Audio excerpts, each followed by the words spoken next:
నమస్తే అండి.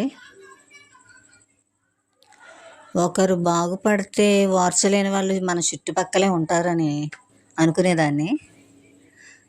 కానీ మన యానిమల్ లవర్స్‌లోనే ఎక్కువ ఉంటారన్నమాట ఇలాంటి వాళ్ళు. నా ఛానల్ వ్యూస్ ఎక్కువ రావడం ఇష్టం లేక కొంతమంది యానిమల్ లవర్స్ వాళ్ళే, యూట్యూబర్స్ కూడా వాళ్ళే. నా ఛానల్‌ని సబ్స్క్రైబ్ చేయడం, మళ్ళీ నెక్స్ట్ డే అన్‌సబ్స్క్రైబ్ చేయడం. ఏంటంటే ఇలా చేయడం వలన వ్యూస్ నాకు తగ్గిపోవాలి. నా ఛానల్ గ్రోత్ తగ్గించడం కోసం ఇలాగా రోజు సబ్స్క్రైబ్ చేయడం, నెక్స్ట్ డే అన్‌సబ్స్క్రైబ్ చేయడం.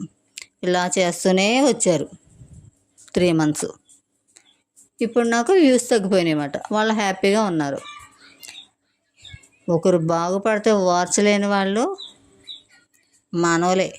మన యానిమల్ లవర్స్‌లోనే బాగా ఎక్కువగా ఉంటారు.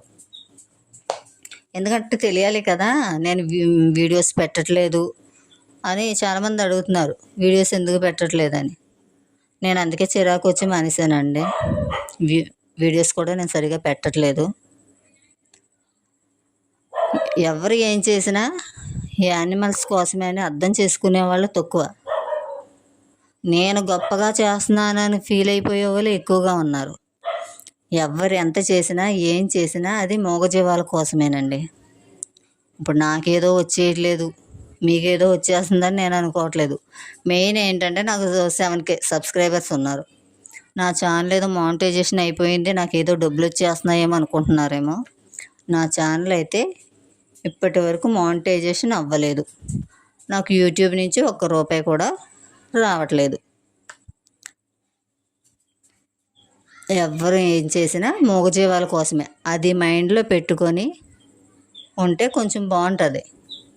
ఎప్పుడు ఎదుటోళ్ళ మీద పడి ఏడవడం తప్పించి ఇంకా మనకేం పని ఉంటుంది? ఇంక ఇదే పని.